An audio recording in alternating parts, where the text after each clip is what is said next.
Assalamualaikum warahmatullahi wabarakatuh. Di sini rekan kita nama saya Sultan Hafiz Safik dari kelas 2A dengan NPM 25782027 dan ini adalah rekan kelompok saya. Perkenalkan, nama saya Pak Rizky Ramadan dengan NPM 25782063 dari kelas 2C. Nama saya Muhammad Ibnu Pratama dari kelas 2C nomor NPM 2578220. Nama saya Arika Andini dengan nomor NPM 2578262 dari kelas 2C. Dan saya Salma Alisa dengan NPM 2578282 dari kelas 2C. Di sini kami ingin mempresentasikan hasil chapter 4 jaringan komputer 1. Di sini saya akan membaca modul 4.1, yaitu physical layer atau lapisan fisik dalam jaringan komputer. Physical layer adalah lapisan paling bawah dalam mode OSI. Tugas utamanya adalah mengirimkan data dalam bentuk bit, yaitu 0 dan 1 melalui media fisik seperti kabel atau sinyal nirkabel. Lapisan ini tidak memahami isi data, hanya fokus pada pengiriman sinyal. Fungsinya adalah mengubah data menjadi sinyal lalu mengirimkannya melalui media. Selain itu, lapisan ini juga mengatur kecepatan pengiriman data, jenis media yang digunakan, dan sinkronisasi atau perangkat. Media transmisinya adalah jalur yang digunakan untuk mengirimkan data. Ada dua jenis utama, yaitu media kabel seperti UTP dan fiber optik, serta media nirkabel seperti Wi-Fi dan Bluetooth. Kabel UTP adalah kabel yang paling sering digunakan dalam jaringan LAN. Kelebihannya adalah murah dan mudah dipasang, biasanya menggunakan koneksi RJ45 dan memiliki beberapa kategori seperti Cat5e dan Cat6. Selanjutnya, fiber optik itu digunakan cahaya untuk mengirim data, kecepatannya sangat tinggi dan dapat menjangkau jarak jauh. Selain itu, kabel ini juga tahan terhadap gangguan listrik. Pada slide selanjutnya, coaxial cable, yaitu biasanya digunakan untuk TV kabel dan jaringan lama. Kabel ini lebih tahan gangguan dibanding UTP, tetapi saat ini sudah jarang digunakan dalam jaringan modern. Ada dua jenis sinyal, yaitu digital dan analog. Sinyal digital berbentuk 00 dan 1 digunakan oleh komputer, sedangkan sinyal analog berbentuk gelombang kontinu seperti pada radio. Bandwidth sendiri adalah kapasitas maksimum dalam pengiriman data. Semakin besar bandwidth, maka semakin banyak data yang bisa dikirim dalam waktu tertentu. Throughput adalah kecepatan yang nyata kita rasakan saat mengirim data. Biasanya nilainya lebih kecil dari bandwidth karena adanya gangguan atau hambatan jaringan.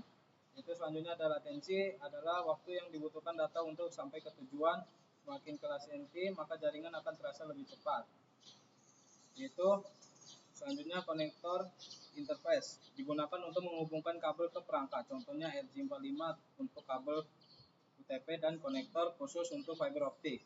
Itu selanjutnya perangkat fisikal, beberapa perangkat yang bekerja di physical layer antara lain host, repeater, kabel jaringan, dan NIC atau kartu jaringan. Terakhir, pada masalah physical layer, masalah ini sering digunakan terjadi di physical layer, misalnya kabel rusak, sinyal terganggu, jarak terlalu jauh, atau konektor yang tidak terpasang dengan baik. Selanjutnya akan dibacakan oleh kawan saya. Selanjutnya bagian 4.2, yaitu karakteristik lapisan fisik. Bagian 4.21, physical layer standar. Misalnya standar perangkat keras, media, pengodean sinyal lapisan fisik didefinisikan dan diatur oleh organisasi seperti ISO, TIA atau EIA, ITU, ANSI, IEEE, FJC, dan ETSI. Selain itu, seringkali terdapat kelompok standar kabel nasional seperti CSA, Channel-Edge, CSA, atau JIS. Lalu 4.2.2, komponen fisik. Komponen fisik adalah perangkat kelas elektronik, media, dan konektor lain yang mengirim sinyal dan merepresentasikan bit. Seperti ini, interface konektor, baterai kabel, dan desain kabel. Semuanya ditentukan dalam standar yang terkait. 4.2.3 itu pengkodean.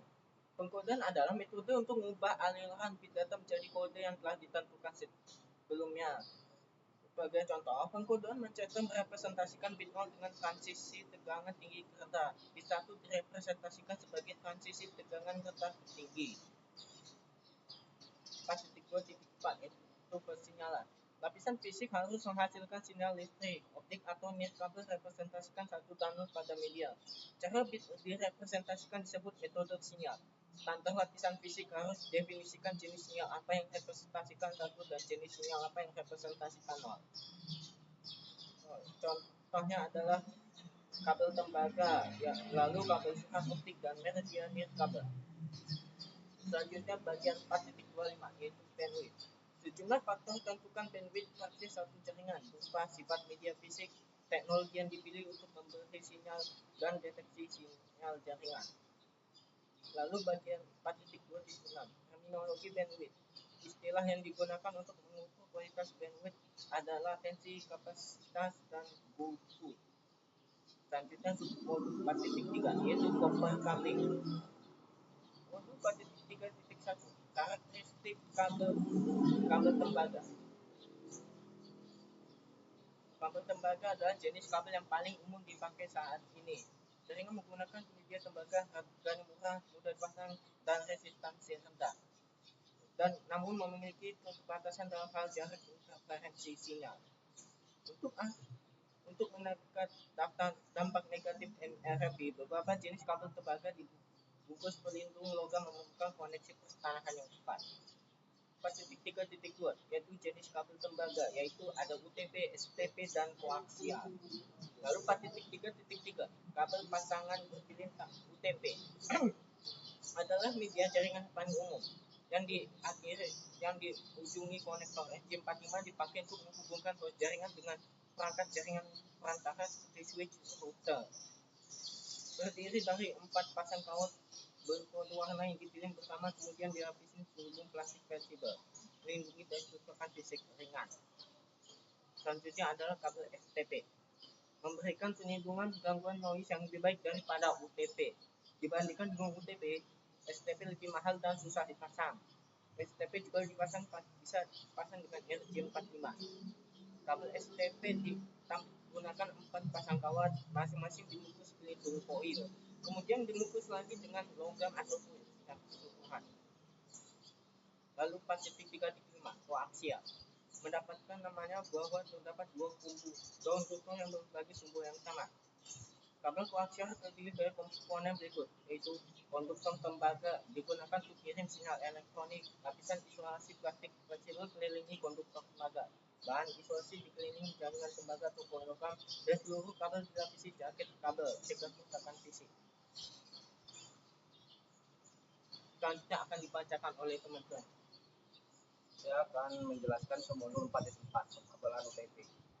Sifat-sifat kabel UTP. Kabel unshielded twisted pair atau UTP menjadi standar jaringan lokal karena murah, mudah dipasang, dan memiliki performa yang baik. Kabel ini terdiri dari 8 kawat tembaga dalam 4 pasangan tanpa pelindung atau CD, sehingga mengandalkan prinsip fisika untuk menjaga kualitas sinyal. Gangguan utama crosstalk yaitu kebocoran sinyal antar kawat. Untuk mengatasinya digunakan teknik pembatalan, di mana sinyal dikirim dengan fase berlawanan, sehingga gangguan dapat dibatalkan di penerima. Selain itu, variasi jumlah puntiran pada setiap pasangan kabel membantu mengurangi gangguan antar pasangan. Standar dan konektor kabel UTP. Standar TIA atau TII 568 memastikan kompatibilitas antar perangkat serta mengatur warna kabel dan parameter teknis. Kategori 5E mendukung gigabit Ethernet, sedangkan kategori 6 memiliki pemisah fisik untuk mengurangi gangguan dan mendukung hingga 10 GB pada jarak terbatas. Koneksi menggunakan konektor RJ45 harus dilakukan dengan presisi. Kesalahan pemasangan seperti membuka lilitan terlalu panjang dapat mengurangi efek pembatalan dan menurunkan kinerja jaringan. Kabel UTP strike through dan crossover. Terdapat dua standar warna, T568A dan T568B, yang menentukan jenis kabel strike through. Kedua ujung sama, biasanya untuk menghubungkan perangkat berbeda seperti komputer ke switch. Crossover, satu ujung T568A dan satu T568B untuk menghubungkan perangkat sejenis seperti switch ke switch. Rollover, urutan terbalik, digunakan untuk manajemen perangkat melalui port console.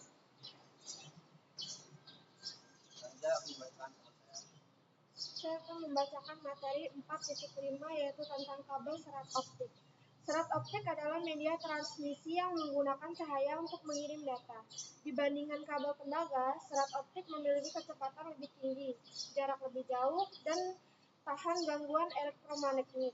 4.5.1 yaitu sifat-sifat kabel serat optik.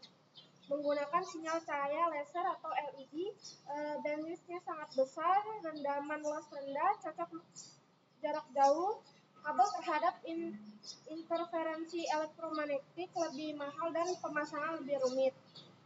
4.5.2 yaitu jenis-jenis media serat. Ada single mode, intinya kecil, cahayanya langsung, jaraknya sangat jauh, dan kecepatan tinggi. Multimode yaitu inti lebih besar, cahaya memantul, jarak lebih pendek, dan lebih murah. 4.5.3 yaitu penggunaan kabel serat optik, yaitu backbone jaringan, internet kecepatan tinggi, data center, dan jaringan perusahaan skala besar. 4.5.4 yaitu konektor serat optik, yaitu jenis konektor umum yaitu ST, SC, LC digunakan untuk menghubungkan kabel ke perangkat jaringan. 4.5.5 yaitu kabel patch serat optik, yaitu kabel pendek siap pakai dengan konektor dua ujung. Digunakan untuk menghubungkan perangkat seperti switch, router, dan touch panel. Praktis dan mudah diinstalasi. 4.5.6 yaitu serat optik versus tembaga. Kalau serat optik lebih cepat dan jaraknya jauh, tahan gangguan, dan lebih mahal. Kalau tembaga lebih murah dan mudah dipasang, jarak terbatas, dan rentan interferensi. Oke, materi selanjutnya akan dilanjutkan oleh teman saya. Oke, di sini saya akan membacakan pengenalan lulus media. Di mana media nirkabel ini membawa sinyal elektromagnetik yang mewakili digit binar komunikasi data menggunakan frekuensi radio atau gelombang mikro. Yang dimana kelebihannya tuh ada mobilitas tinggi dan kemudahan instalasi tanpa kabel listrik, kabel fisik. Lalu di sini ada tantangan, di mana areanya tuh cakupan yang tuh bisa terhalang benda fisik kayak interferensi terganggu oleh perangkat lain, microwave, terus perlindungan kabel. Lalu keamanannya, sinyal ini dapat disadap dengan mudah karena memancarnya tuh bebas. Lalu selanjutnya ada karakteristik utama, dimana nirkabel berpotensi dalam duplex setengah, yang artinya hanya satu perangkat yang dapat mengirim satu atau menerima pada satu waktu. Lalu ada seret medium, di sini semua pengguna berbagai bandwidth yang sama. Lalu ada koneksi yang memerlukan wireless access point dan wireless link pada perangkat. Lalu di sini ada jenis-jenis media nirkabel, di mana ada 3 standar utama yang sering digunakan. Yang pertama ada Wi-Fi yang standar untuk wireless LAN. Lalu ada Bluetooth, di mana standar wireless personal area network untuk jarak pendek seperti timing perangkat. Lalu ada WiMAX, yaitu menggunakan topologi point to multipoint untuk akses broadband nirkabel. Demikian presentasi dari kelompok kami. Mohon maaf bila ada kesalahan dalam kata maupun perbuatan kami. Akhirnya sampai sini. Wassalamualaikum warahmatullahi wabarakatuh.